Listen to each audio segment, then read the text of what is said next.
that unable to be with us today. They're going to miss the first few minutes. So, okay, my name is Dave Lingerfeld. I serve as the chapter president for the Greater Kansas City chapter of HIMSS. I am joined also with Beth Gall, who is our director of programming, who played a major role along with several others in putting this event together. And as we got together as a board of directors and thought, what's going on? What type of education do people want right now? We did something on telehealth here recently, which was very well received. And we thought, what's that next topic? And the thing that we pretty much unanimously agreed upon was, how has the hiring landscape changed in healthcare?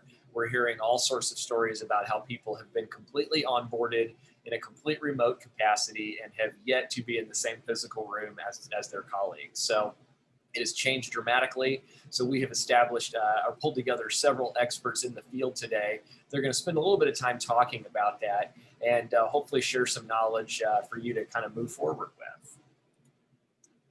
So as I always say, it takes a village to raise an idiot. I'm the idiot. And this is the village that makes me look like I kind of know what I'm doing from time to time. So this is our executive board of directors, the HIMSS organization. This is our chapter, Greater Kansas City. We service essentially the Kansas City metro and some of the outlying areas as well. We then roll up to the national organization. So every one of our positions, we always say we are a volunteer army. These are people that contribute time and knowledge and their expertise to help this organization move forward. There's some of you on this session today that have served on the board of directors in the past, so you know what that entails. And we couldn't do it without everybody's help. So I'm just eternally grateful for every one of these individuals you see on the screen that really help bring a lot of joy to what I get to do as the current president. And they all carry various roles and wear different hats to ensure that we're here to serve our membership. And we currently, despite COVID, we have continued to see a increase in the growth of our membership, which is very positive. Not every chapter has been so fortunate. As times get tough, this is something that some people decide to forego. So we're very thankful for a very robust membership and great people to help make it all happen. So thank you all for everything that you do. With that, I'm going to go ahead and turn it over to Beth and let her introduce our panelists for today. So take it away, Beth. Thanks, Dave. Thank you all for joining us today. I'm really excited to introduce our panelists. I'm sorry, Ashley and Julie, the pictures were not turning up on the slide how I wanted them to, but I'm not an IT person. So thank you guys. I'm going to have you introduce yourselves. We'll go left to right and share a little bit about your background, your industry knowledge, and what levels of hiring that you typically are working in. So Leah, I'll have you start. Yeah, hi, I'm Leah Anderson. I'm the VP of Staffing Services over Talent. So I oversee hiring for our Staffing Services division, which is a lot of what Nordic does. We're a healthcare IT consulting firm. I have been in recruiting for most of my career in healthcare IT specifically as well. So I've done it here at Nordic for a little over 5 years, and I was previously at Epic in recruiting for a little bit of that time as well. Largely what our team focuses on is people providing professional services within the healthcare IT sphere. So that could be Epic implementation analysts, it could be project directors, it could be kind of anything in between. And we've got that rolling in the US, Canada, and then also now in Europe. So kind of a variety of different things that I oversee. I'm not personally in the recruiting quite as much these days, but that's kind of the scope of what we do. Thank you, Julie. Hi, I'm Julie Aus, and I'm the Senior Talent Recruiter here at Children's Mercy Hospital. My background, I've been in recruitment, for a really long time, going on 19 years. Before I was at Children's Mercy, I worked at Advantage Tech as an IT headhunter. And before that, I was a corporate recruiter at Bernstein Rain Advertising, and I've also started my career at Target. So right now with Children's Mercy, I primarily do research, but since we've been really busy with higher level recruiting, I have been helping with VP roles and kind of all over. So I've done IT at Children's Mercy and a lot of nursing positions as well as research. Thank you. Ashley? I'm Ashley Surratt, and I currently am with St. Luke's Health System, really focusing a lot on clinical positions. But throughout my career, I've had a little over 10 years of recruitment experience. I'm currently a strategy partner, really focusing on recruitment strategies, but have a background in healthcare IT, clinical and non-clinical positions within the healthcare industry. Thanks so much, Ashley. Josh? Joshua Tyson. I am by trade a registered nurse and worked at University of Kansas Medical Center in their trauma unit. I then have spent 18 years in healthcare IT and software sales. I now own and operate an executive recruitment firm that specializes in healthcare IT and healthcare software companies. So I work on a national basis and place executives from leadership roles all the way down to technical roles in those companies. Happy to be here. Thank you all so much. So this is meant to be a pretty laid back discussion, really wanting to get you all your thoughts on the industry trends, what's changed since COVID, things that you're seeing that would pique your interest as someone who's hiring, and really just hoping that this is going to be a more of a roundtable discussion. So what I'd like to do is start out with social media. That's a lot of times the first option as recruiters. You're looking at social media profiles, or maybe that's how you're coming across someone's information. So I'm just kind of curious to get your thoughts on what things stand out and which platforms you're looking at. So Ashley, I'll start with you if you don't mind. Yeah, so when technical roles, a lot of times LinkedIn is a great place to showcase projects that you've been on and what your role was on those projects, successes that you've had on those projects, and some of the responsibilities that you've had and some successes. So really that opportunity to kind of brag about your work and not necessarily post your resume, but really just showcase the different projects and initiatives you've been part of and the impacts that they have made. Sorry, I lost my mouse. Leah, what would you have to say to social media? Yeah, I would agree with you, Ashley. I think the really important thing is not just having the buzzwords, but having examples, having proof. So whether that's, like Ashley said, examples of projects you've done, roles you've held in those projects. I think that if your LinkedIn profile, for example, is looking relatively thin or only has kind of the buzzwords on it, you might get found by a recruiter, but they may not choose to move forward with you. Given kind of the lacking information. So I think more detail can be really helpful. And really, no bullet point is too small. So that can sometimes get you to stand out as well. And Julie, you made a good comment about this the other day, just about matching resumes with LinkedIn profiles. Yeah, I made a comment about how, higher level positions that we were recruiting for. I noticed that when you went on LinkedIn, that a lot of times the resumes weren't matching the LinkedIn profile, and it was causing some red flags and some confusion. And just making sure that if you're out in the market, you're looking, you're doing applications, just making sure that everything matches. And I will say with social networking, recruiters are looking at everything, and they're looking at Facebook, they're looking at different things. So just make sure you don't have anything out there that you don't want seen, because recruiters will find it. So it's been interesting in my line of work these last couple of years. So, Josh, is there anything you'd like to add to social media? I think just, I get a lot of feedback from a national basis around, candidates making comments around, I'm getting calls that aren't relevant to what I do.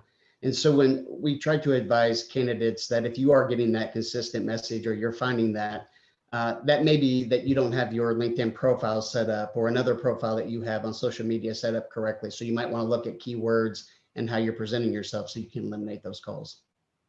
Absolutely.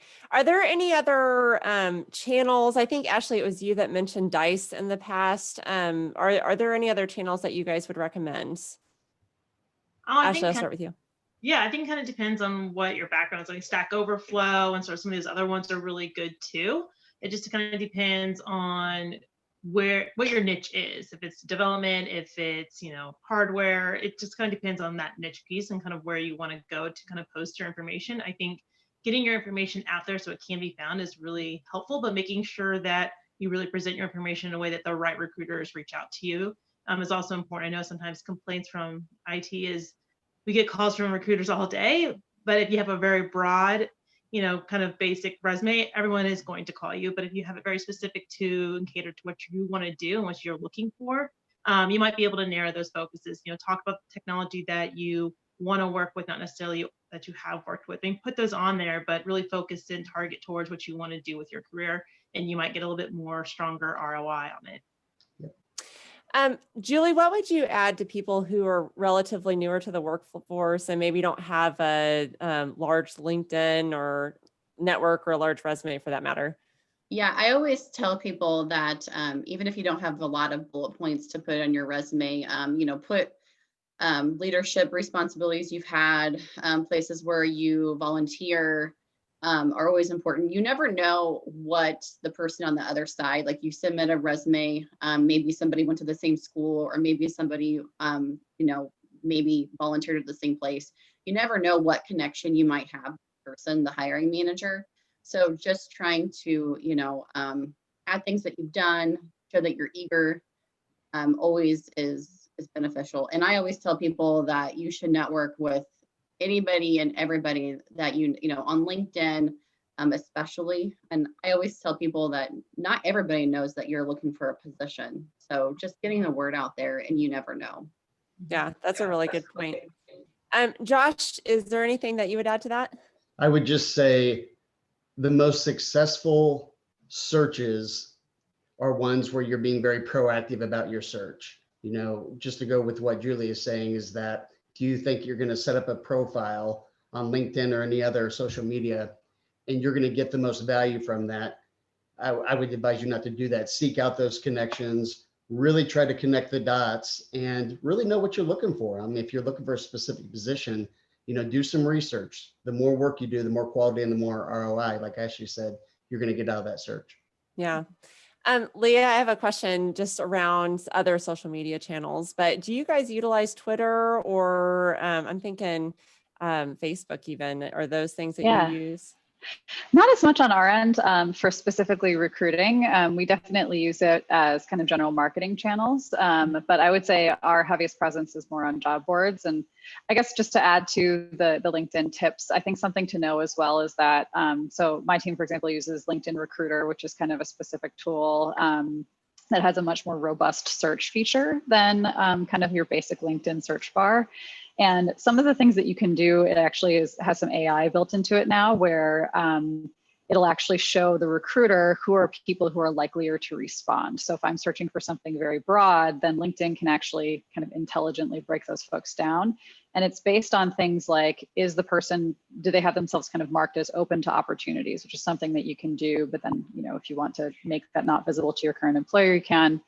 And then there are other things like being connected with our company on LinkedIn, like following us. If you've ever interacted with us before, if you've ever applied before, there are things that are indicators to the LinkedIn AI that basically are going to tell me that you're more likely to respond than some random person I find in a search. So that's a good way to kind of make yourself findable as well. It's almost kind of like LinkedIn SEO. So that can be really helpful too.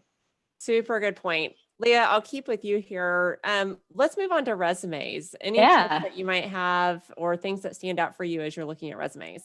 Yeah, for sure. I mean, I think that the old adage does hold true, which is that recruiters do see a lot of resumes and have to review them relatively quickly. So I think going back to kind of my earlier point, I think having good examples, good proof of accomplishments is really important.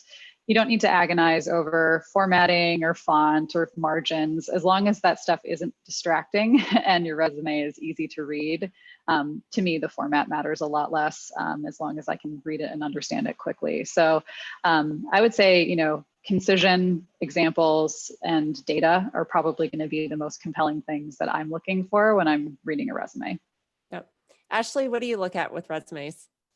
Yeah, I think just to kind of add to that a little bit, I think it's important that people aren't just copy and pasting the same description for every job. I think that's really important too. And the other thing to keep in mind, if you are doing contract work or anything like that, where there's short stints, to kind of showcase that it was a contract. So it doesn't look like you're just jumping from job to job. It does show that you were doing a contract, it ended, and maybe you were sent on another contract by the same agency, or you took another contract, or what that looks like. So it just helps the recruiter tell your story or understand your story a little bit better. I think it's really something, another helpful. That same question, is it also relevant to include remote? I don't think so. I mean, unless you really only want to work remote, and you showcase that you've had like 4 or 5 positions that are only remote, that might make me a little more hesitant to call you if my position isn't remote, but honestly, I probably still would just to see. So I don't think that's necessarily. Relevant question for these times, right? Julie, what would you add to resumes? What are you looking for? Well, considering a lot of my positions are research-based, and some of the important things that we're looking for is, number one, education. You know, do they have the education that we're looking for, the PhD or the bachelor's degree? And exactly like, what are we looking for that position? You know, the keywords, you know, whatever research it's dealing with, you know. So we get pretty specific on my position. So I would say a little bit different. And, you know, working for a hospital, we're a magnet status hospital. So education's pretty important with us. So not every position requires a degree, but almost all of it does. Yeah, perfect. Josh, what would you say you look for in resumes? So I approach this from a different perspective than everyone else on the panel, in that I'm not the end client. You know, organizations, software companies are contacting me to do a lot of the vetting. And so I'm having a lot of conversations, but we like to say that resumes weed out people. They don't really weed them in. You know, so when you're looking at a stack of 10 resumes, you immediately, if you've ever done this before as a hiring authority, you know, you kind of separate them into 2 stacks, and then you start with the stack that you think is going to be a fit. But we like to have conversations with people. Again, I'm being contracted by organizations to find that talent for them to do the vetting, but I do a lot of verbal presentations rather than resume presentations. And I like that approach too, especially as you're getting into a higher level of hiring. What would you say, or maybe this hasn't been a change, Josh, but what has changed since COVID for your business? You know, I think the industry in general, we're set up a little bit differently in that we've been in technology, all of us, for quite some time. And so I think where other industries are very, I don't want to say behind, but, you know, Zooms and doing virtual interviews was something a little bit new to them. We've been doing them for quite some time, except now we're doing them all the time. And so, you know, having the proper equipment, being set up correctly, having less distractions in your background. I think a lot of us in this industry were prepared for this more than maybe some other industries. But ultimately, there has been a lot of group interviews and virtual interviews. And so really dusting up on, you know, being in front of organizations from a face-to-face perspective versus, you know, having those first 2 or 3 interviews being on the phone. You're now being, you know, it's a quicker process to that face-to-face, which is that first interview. Yeah, Ashley, you had mentioned something about virtual hiring events. Tell us a little bit about that. Yeah, so we host virtual recruitment events every week. So every Thursdays for non-clinical positions. And so what we have found is that people come on in there and they don't know really what to do or what to expect. And it's just a chat. Like if you think of old school AOL chat or your Skype chat box, that's really all it is. It's just a lot of typing on my end. You can do it from your phone and like a texting platform. So that's what it looks like from the candidate. But I think coming prepared with questions, you know, taking a look at our career site, identifying what positions you have questions about. So we can help you answer some of those questions. Or if it's, I have an interest in this types of roles, didn't see them on your site, having those conversations and being prepared about asking us what it's like to work here. Like, what are the things that are important to you as the job seeker so we can help you? So I think a lot of times people just show up and like, here's my resume, what do I do? And I think if they just came a little bit more prepared with some questions, we can definitely help navigate those conversations with them and help them either get connected with the right recruiters internally, the right positions that are available, the right hiring managers, and really just start having those conversations about experience, skills, interest, and kind of get them connected to the right people. Yep. Julie, what are you guys seeing, if anything, for trends? Or is anyone submitting video? What am I trying to say? Resumes, video resumes, or things of that sort? For some positions, we do require a video when they submit a resume. However, not all of our positions do, but I would say some of the new trends for ours is, you know, I don't have like in-person interviews really anymore until the final interview if we need them to come into the hospital. But mainly all of my positions are done with a video interview. We just want to make sure that the patients are safe as well as the candidates, because of the COVID uptick and everything.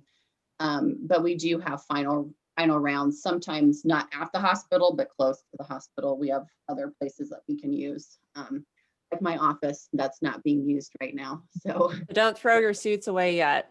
yeah.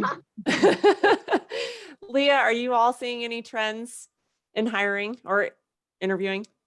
Yeah, I mean, as far as interviewing, kind of like what Josh was saying, I think, it's very similar that we've been, our consultants are all over the country. So I would say the people we meet with in person, at least for consulting positions, are in the minority, just because, they're all over the country.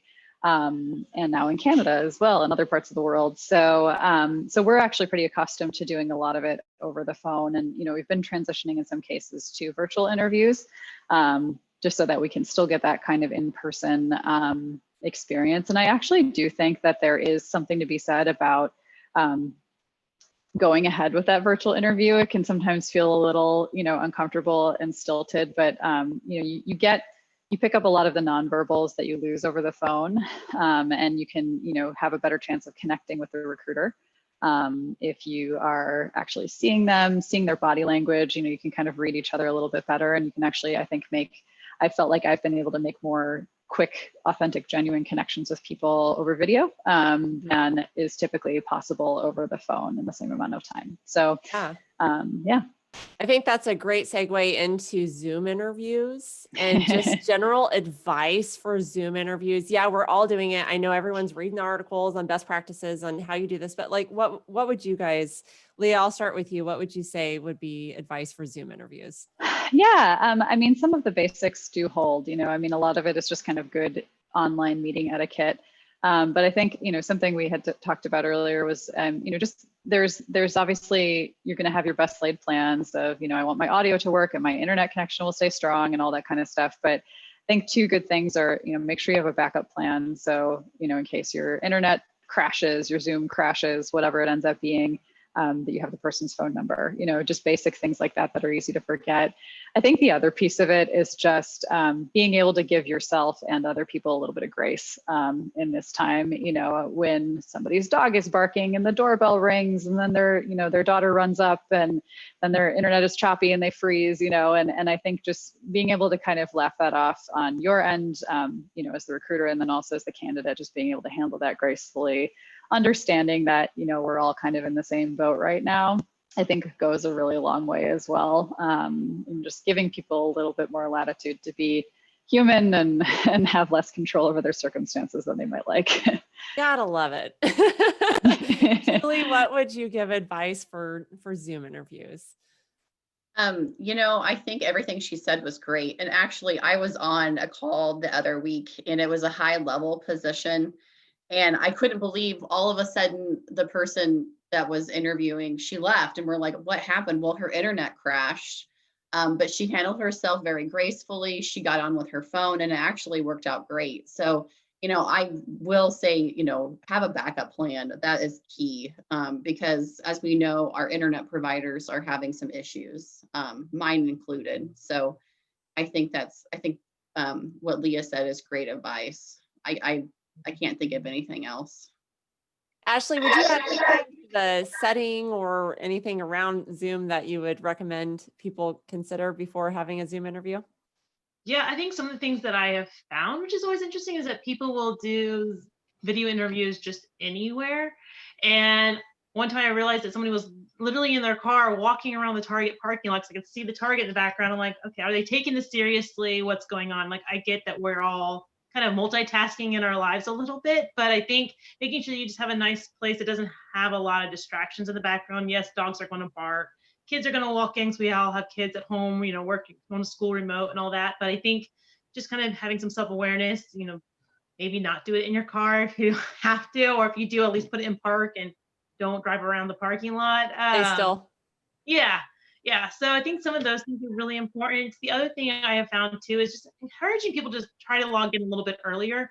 We do use video interviews from entry-level positions, and I think that's a big struggle, is that they struggle with it and then they panic, and then we're starting the interview like 10 minutes late because they're still trying to figure out the technology. So I think playing with it a little bit is really helpful too before the interview, and just making sure that you have a good space to log in at, make sure you have a good connection in that part of your home, so there are no surprises. Josh, anything you'd like to add? I think just communication. I mean, if you are anticipating that someone's going to be coming home or a delivery is going to be showing up during your interview, I think just communicating that there might be an interruption, or in the discussion, and just kind of letting the other person know that there could be a distraction, that goes a long way as well. Perfect. Hey, Beth, I see we've got a question here in the Q&A. So Yes. I'll read it and I'll let you decide how we want to field this. But the question is, how should someone respond to a question, why did you leave your job? And the answer is the company laid off 30% of the company due to financial constraints. Should one go into detail or just focus on what was learned, how the individual completed tasks during the interviews? Yeah, that's a great question. Josh, have you start. This is not just an individual thing that's happening. I mean, it's around the entire country. You're not alone. It's not something that's unique, quite frankly. I think knowing that the hiring authorities are very sensitive to the fact that, the industries are down or some people have laid off. There are and whomever asked that question, you're a very valuable resource. You are wanted, in our industry. And so there are companies thriving right now in the current environment. They are hiring 3-4 people, a week in different roles. So I think getting that up, getting it out front, communicating with it. You could have been someone that had only been there for 3 or 4 months, and so you're just not as tenured as some others. So I think getting it out from the very, start of it, but I think you'll find, as Leah has demonstrated the last 2 conversations we've had, there's a lot of grace. People are giving people a lot of grace and understanding, and there's a human factor in all of this. But I think ultimately, don't shy away from that. Don't be embarrassed by it, because it's happening on a global sense, not just to you. Julie, is there anything that you would add to that? Just being open and honest, about the situation, because like Josh said, it's happening all over. So. Ashley? Yeah, I've kind of mirror with everybody else. Just being open and honest. I think that's the best. That's key. Just making sure that, you're, like they said, you're not the only one who's being laid off, and then talk about some of the things that you did there that you really enjoyed and things that you were successful with, and kind of move on and talk about, how you want to bring those experiences to the next company you go to. Keep it positive. Accentuate the positive. Leah, is there anything else you'd add? Yeah, I'd agree. And I think, outside of situations like this, normally when you're talking about having been laid off, it can be beneficial to share the scale of the layoff, just with the recruiter. If it is a significant cut and you happen to be one of the unlucky ones, I think that's, something that recruiters very much understand. It's a thing that happens, for many, many reasons. And so then, kind of based on what Josh said, I agree. I think that, right now you're not alone, unfortunately. And, recruiters understand that this is happening. So I think, I wouldn't go too far as to feel like you have to justify it or anything like that, because we know that this is a pretty unprecedented time. And so I would say, yeah, I wouldn't worry too much about that amount of detail, and just be honest and, say what happened, and that's it. All right, we have more questions coming in here, so thank you all for your responses. In the vein of being laid off, do you have any suggestions regarding resumes or interviews for women over the age of 50 who are looking for something after a layoff from COVID? Ashley, would you like to start? Sure. I think, I wouldn't be concerned about age. I don't worry about sex. I think you just need to focus on your strengths, what you have to offer, and really talk to organizations about that. What do you want to do with those skills that you've gained in your career, and where you want to go next in your career, and really focus on what you have to offer and really sell those skill sets and during the interview process, on your resume, on your social media profiles, and really just showcase what you have to bring to the table. And don't worry about any of those other factors that aren't negative at all. I think, having someone with experience is going to be a great feature. And I think you have a lot of great skills to bring to the table. Yeah, Julie? I would agree. I wouldn't focus on, your age. I would focus on what you want to do.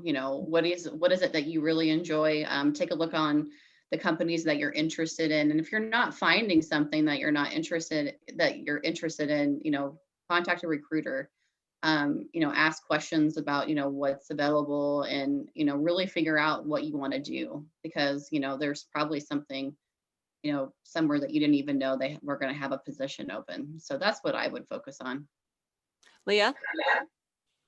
Yeah, I would agree. And I think actually even considering your number of years of experience to your advantage, you're going to have transferable skills that you may not even think about from your past that you can really, kind of bring back up in your search. And so I think that's something to kind of take a little bit of an inventory of as well. It's not just, what does my resume say, but what are all the things I can actually do? And then have some examples for that for your resume and for interviews.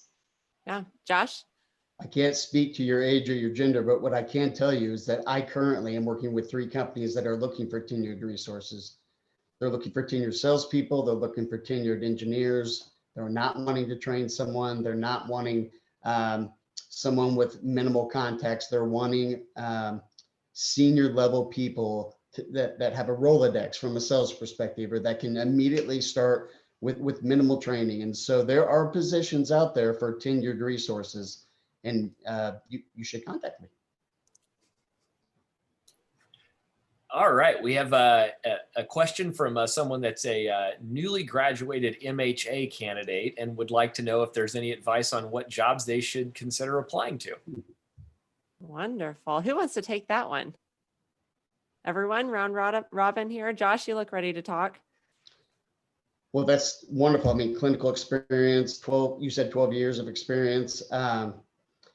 I think from my perspective, when you look at organizations that are looking to hire someone maybe new into a particular industry, it's best, my advice would be it's best to go get that experience with a St. Luke's or another, a children's or, an organization around the city that you're currently living in. So getting 1 to 2 years of experience minimal, and then, from my perspective in my industry, then coming to work or communicating with someone like me. But I think Leah and the other panelists could speak a little bit more intelligently on what they're looking for.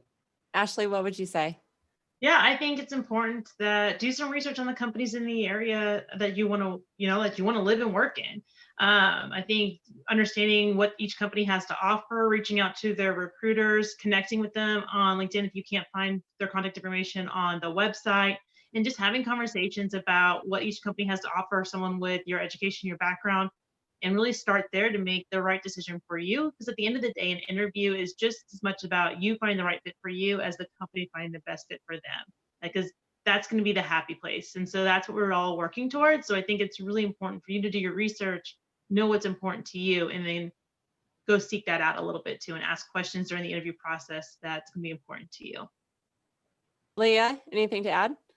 Yeah, I would say this is where informational interviews can be your friend too. So, if there's somebody whose job you see on LinkedIn or somebody you know of in the community and you say, you know what, I really want to be you when I grow up, talk to that person, look at their trajectory, try to understand, if you have, your point B where you want to try to get with your career, start to kind of work backward and make plans. And the best way you can kind of figure out what that path can look like is to understand what others' paths have looked like in the past. Great advice. Julie, anything you'd add? I think all of that was great. I think, maybe you'll have to start at an entry-level position and move your way up too. We do have at our hospital, we have a new system called Internal First. We always look internally first if people opt into that program. So we really do try to promote within our organization. So sometimes, maybe sticking it out for a year, maybe 2 to get that years of experience to move up to a position that you really want. And I'll also just mention all of us are open to networking on LinkedIn. If anyone would like to connect, feel free to do so. Just write a little blurb saying that you attended this webinar so we'll know who you are. Dave? Oh, what, Josh? Yeah, I was going to make one other comment around the clinical going into non-clinical because I heard this a few years ago, but I think a good step for someone like that is to stay internal to their current organization. So if they're working in a hospital, because what you do is you don't lose that tenure. Say you go and you take a more clinical informatics type of role or a more informatics type role, and maybe you don't enjoy it. Maybe you thought you would, but maybe you didn't. You're still not losing your tenure inside the network. And so then you can go back to more of a clinical type role. But I think that's some advice I heard a few years ago that was really helpful. Great point. Okay, another question. Are MBAs common in healthcare? If so, what kind of roles can they fill? I'll say working at an MBA granting institution, yes, they are, but I'm curious to hear from our panel of experts here as well. Yeah. Leah, why don't you start that one? Yeah, so from the kind of professional services consulting side, I would say, we see them in IT leadership roles for sure. So people who are kind of project managers, program managers, project directors and above. So I would say that's a common place. I think the other place is kind of on the more advisory management consulting side. MBAs are very common. And often, expected at a certain level of seniority a lot of times. So if you're looking to kind of go in that route, an MBA can definitely be beneficial for you.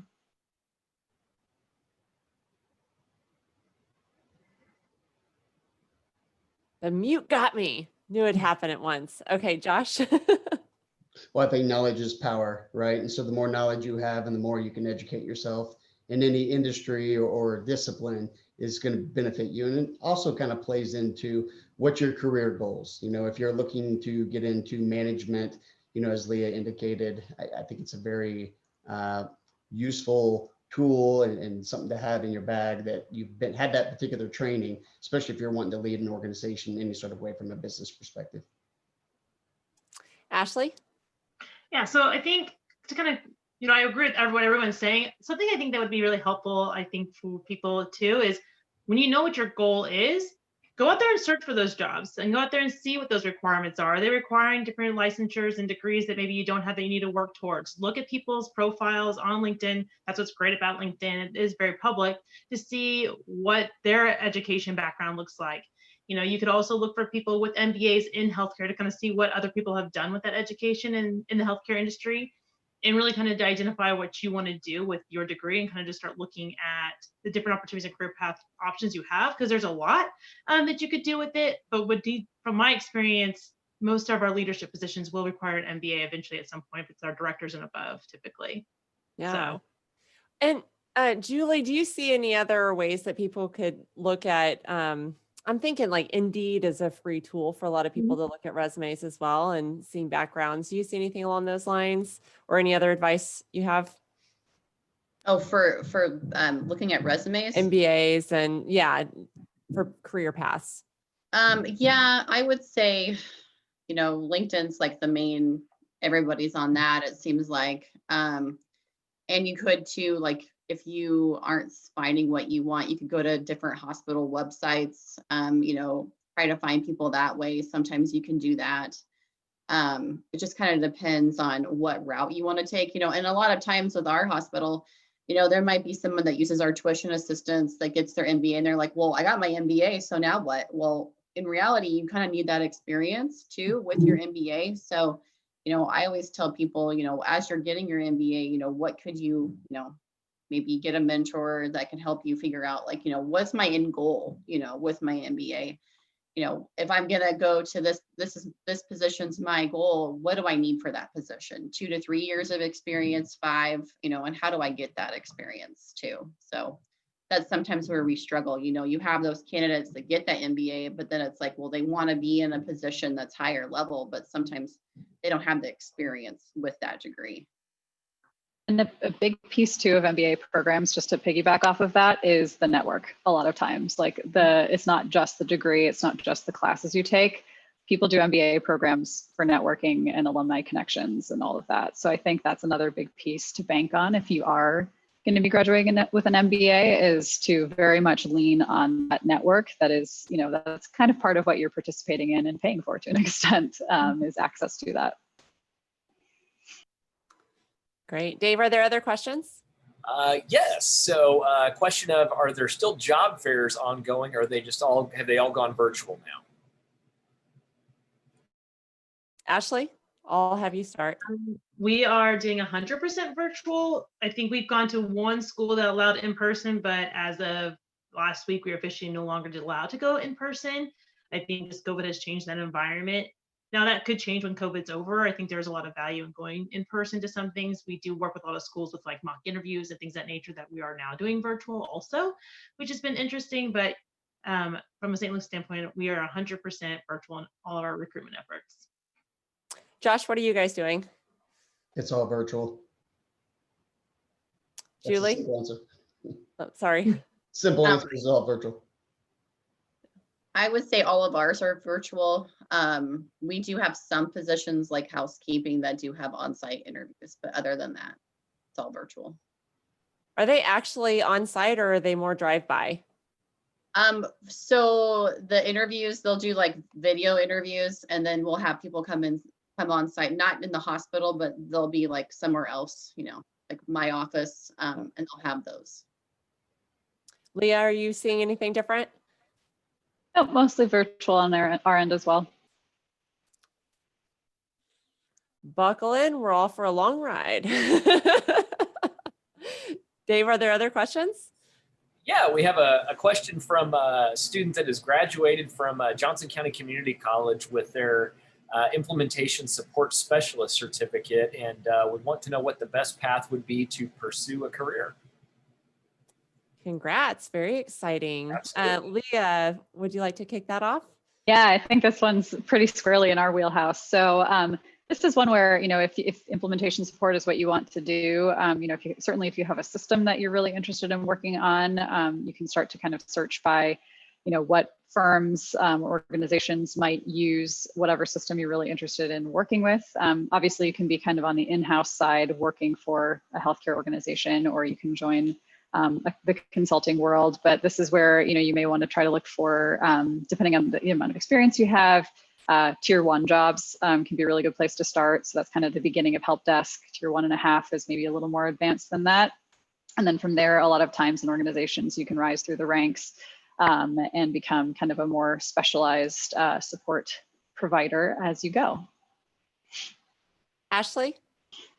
Yeah, I think kind of mirroring that a little bit, you know, starting with those tier 1 roles are going to be important. Start looking at who offers those.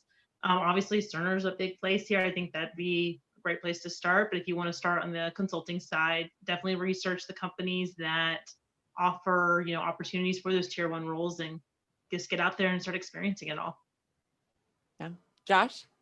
Identify, you know, 10 to 15 companies that you're really passionate about. Look at what, not just IT related, but what is it that you're passionate about? Is it behavioral health? Is it remote patient monitoring? Is it telehealth?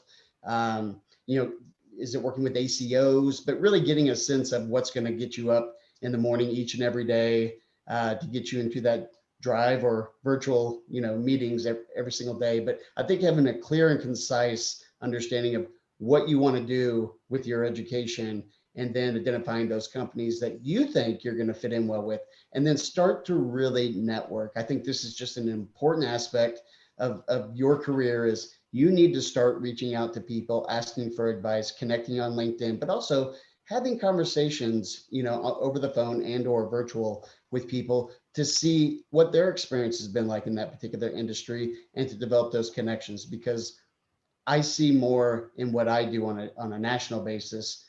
It's who do you know, not so much what do you know. It's important that you have a background, but it's also important to network yourself and make those connections, because it may not be a job that you take now, but in 5 years that may be, you know, a role that you're taking. Yeah. I think, Josh, I think maybe you told me this years ago, but people want to help other people. 100%. Yeah. The biggest thing, and this is personal and professional, is people don't ask for help. Mm-hmm. It's just that thing that Leah had mentioned, is that we want to show grace to people. And especially right now, it is heartwarming to see some of the stories on social media, as well as communicating with our colleagues, is that I want to help you. This panel wants to help you. If we had 100 extra positions, we would hire you. These organizations want quality people, but they want people that are open and honest about what they do and what they do not do. And so if you have a true sense of self, there are people out there that really want to reach their hand out and get you that perfect position. It's just a matter of finding those people. Only takes one. Julie, is there anything that you'd like to add?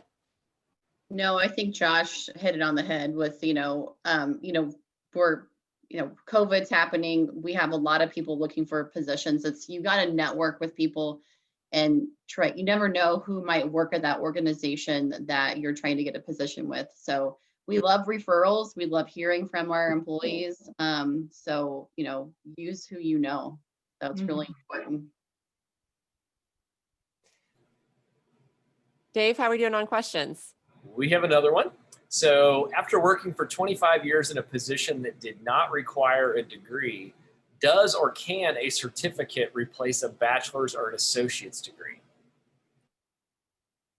Julie, I'll have you kick that one off. Not at Children's Mercy. I know working headhunting, that always was loose, and there's a lot of clients that would take the years of experience or a certificate. Sometimes, it'll say in lieu of a degree, X amount of years of experience. Sometimes we have positions like that.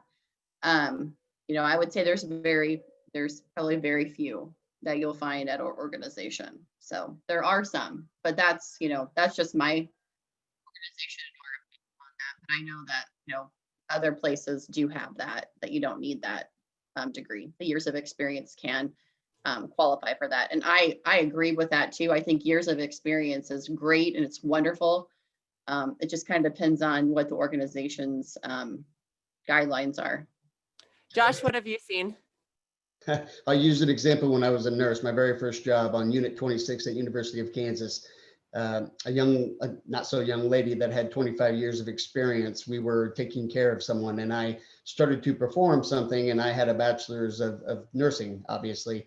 And, she just wiped the floor with what she did compared to what I was doing. She was doing 3 times more work. So, personally, nothing replaces experience. Like being in the trenches, working. Is it important to have that degree? Absolutely. But if you've got 20, 25 years of experience versus someone that's got a bachelor's and minimal experience, there's people that are looking at one or the other, right? But you have to fight, for that, from that standpoint of that experience. You need to really be confident, and most people are. But I would say, in both instances, be proud that you have your bachelor's or some sort of, bachelor's or master's, but also be very proud of your experience, and be able to communicate why it's important to look at experience over a degree if you're in that situation.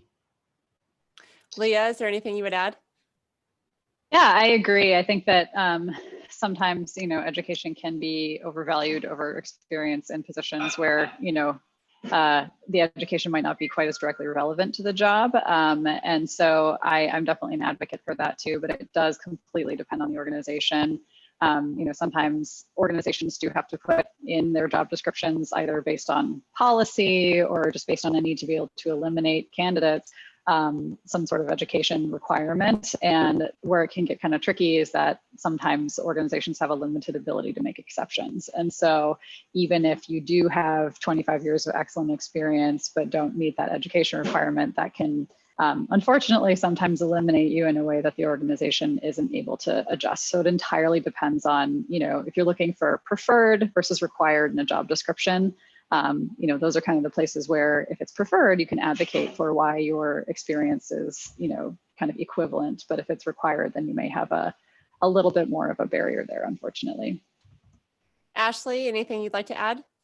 I think everybody pretty much answered it. It just really does vary company to company, but making sure you showcase all of those skills and experience and what you have to offer versus those new grads that do have those degrees that just walked out the door will definitely be helpful in kind of overcoming some of that. Dave, I see we're getting at the 10-minute mark here. Should we wrap up with final thoughts and address additional questions, or where are we at with that? Yeah, I think that'd be good. I want to pose one more, and then I think we can start to think about wrapping up. But before I get ahead of myself, I just want to thank the panelists for all of your time and wisdom today. It is very much appreciated. And I know our people on here, our attendees, have enjoyed this as well. So we can't thank you guys enough for carving out the time here. So for 8-9 months now, we've been, so many jobs that have been a requirement for butt in seat in the office have now been, hey, go home, homeschool your kids and work and do all of this. And I see all of our panelists smiling because we've all been there, right? We've all been in the trenches. I love the comment about, hey, you got to have a little bit of grace here. One thing I've been requiring my students to do is to introduce me to their pets when they join Zoom. And it is the funniest thing ever when I say, go get your pet. And I see this lady go running off camera, screaming at her husband, going, he wants to see the cat. If we all remember, pre-COVID, if a dog barked, if an animal jumped into frame, if the kids showed up wanting, cheesy poofs, we would lose our collective minds. And then nowadays we're like, hey, whatever, it's okay. I've got a 3-year-old with no pants on, and I'm trying to lecture here. It all works. So my point is, we've proven we can function, right? So all of these jobs that, mandated, you got to be here. And this is coming from a guy that, did a decade at Cerner, where it was very much, you will be here, you will be in the chair no matter what. Guess what? The lights are still on. Work is still getting done. We're still performing. What does the post-COVID workforce look like, right? So now that we've had 8-9 months to realize, hey, as an organization, my utility costs have decreased, my insurance costs have decreased, housekeeping service demand has decreased. What does it look like? We've seen great news the last 2 weeks about vaccines. What does it look like? Are we still going to be sitting at home working, or are we all coming back? What do you think? That's such a relevant question. I know the answer is going to be all over the place. Josh, I'll start with you. I think the world's going to change. That's just my opinion. I think we've, as Dave alluded to, we're sitting. I wonder sometimes how many great candidates did organizations lose out on because they required relocation? And would that $20 million organization be a $50 million organization and completely change the lives of that company had they been able to hire that executive or that salesperson or that engineer? So I think our eyes are a little bit wider. They're opened a little bit wider. We're understanding that business can be done remotely. I think there's certain roles and responsibilities that are essential to keeping lights on. But I think we're in a very exciting time right now, being that we're in information technology, we are in healthcare, we are receiving healthcare in different ways. That is exciting and convenient. And quite frankly, it's bringing families a little bit closer together when they weren't. Ashley? Well, I officially cleaned out my desk 2 weeks ago, and I am officially home 100%. So I know from my perspective, we were remote partially, we were allowed to, stay home if we wanted to 1 or 2 days a week, but now it's 100%. We don't even have desks anymore. And I think there's been a lot of teams, that were forced to go remote that always said, oh, no, we can't handle remote. We can't do it.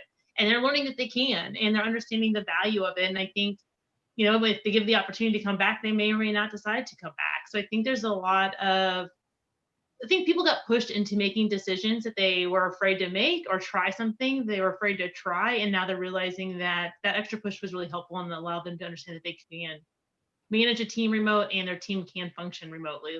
We're adults and we can get jobs done too, which I think is also nice. What a concept. Julie? I think that's something that we're working through, especially at Children's Mercy. Of course, there's clinical positions that can't work remote, with they're by the patient side. But in terms of like IT, HR, everybody that's not at the hospital, I think we're working through it. We're not sure. We're still trying to, I turned my parking badge in, I don't have a parking spot anymore at Crown Center. Kind of sad. It was like, what? But you know what? We're saving money by not, having parking and things like that. Who knows what's going to happen. I think my job will probably be working from home a couple days a week. I'll be, back and forth. It just kind of depends on how COVID how COVID is, and what we feel comfortable. Of course, we have 75 people in HR. We have to social distance. You have to be mindful. So, we did prove that we can work remote and get stuff done. We've been the busiest we've ever been. It's a little nuts. I like things to slow down a little bit, but it seems like it's just getting busier and busier, which is good, I guess. Yeah, we're still trying to figure all that out. Who's going remote 100%, who's going to be, there's a lot of stuff to figure out for sure. Leah?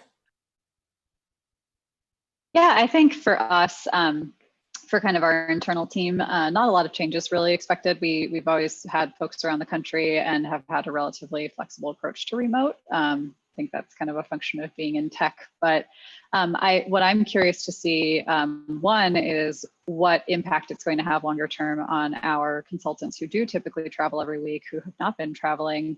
And, when organizations may start to, and I think we're seeing a bit of this already, what is the impact going to be when people can travel again, because it does cost quite a bit of money to fly out and put up a consultant every week. And of course, you're usually paying more for in-person services. So, are we going to see a shift in expectations there? And then I'm also just personally curious to see what kind of impact it might have on kind of just migration, I suppose you could call it. So, if people are less likely to need to be present in their office, are they going to maybe opt out of living somewhere very expensive like the Bay Area and start to move to places like the Midwest where it's more affordable? So I think it'll be interesting to see, then if that has a downward kind of pressure on prices and salaries. And so I think the next couple of years are going to be a lot of shifting and a lot of changing in a really interesting way. Yeah, absolutely. Well, we are coming up on time here. I'd really love to go around one more time and just get any final thoughts, advice, encouragement for anyone in this market. And Leah, I'll start with you. Yeah, I would say, I be reassured that it is tough out there, but a lot of places actually are hiring right now. So even though it may feel very competitive, there is opportunity out there. So definitely don't give up. And I would say, the best things that you can do to really help yourself stand out in this case are to work your connections. You may not feel like you're all that well connected personally, but start to think about even just, your friends, your family, your people, in community organizations. That can prove very useful. You never know who knows a person at a place you want to work. And so often that can be just as good, if not a better approach than simply applying to a bunch of things online. So I would say don't get discouraged and definitely lean on your community. Great advice. Julie? I think everything Leah said is great. Be positive in your search. It's going to take the first, 1 or 2 or 3 positions that you apply to, and also be mindful of the positions that you're applying for. Do I fit this? Is my background, is this what I'm looking for? But, just being positive and being upbeat and not getting, if the first thing that you apply to doesn't result into an interview, not getting down on yourself. So. Great advice. Ashley? Yeah, stay passionate. I think if you stick to what you're passionate about, you sell your passions, you go into the interview passionate about the work that you're wanting to do, or the interview, it's going to go really well. People get excited and want to work with passionate people, positive people. That's who you want to bring onto your team. So really take this time to self-reflect on really what you want to do and what gets you excited, and go for it. And I think you're going to have a lot more success in the interview process if you do something that excites you than just trying to get a paycheck. Love that. And Josh? Be prepared, be punctual, plan, and really be mindful. As someone just said, be mindful. No one wants to hear no. No one wants to interview 4 or 5 times and hear no. It may be that you're looking at the wrong positions that you're not a fit for. So be very mindful of what you're applying for. What is it that you want to do? Be very focused on that, and you'll have a lot more success quicker. Those no's could get you closer to a yes. They will. All right. Thank you all so much for joining us.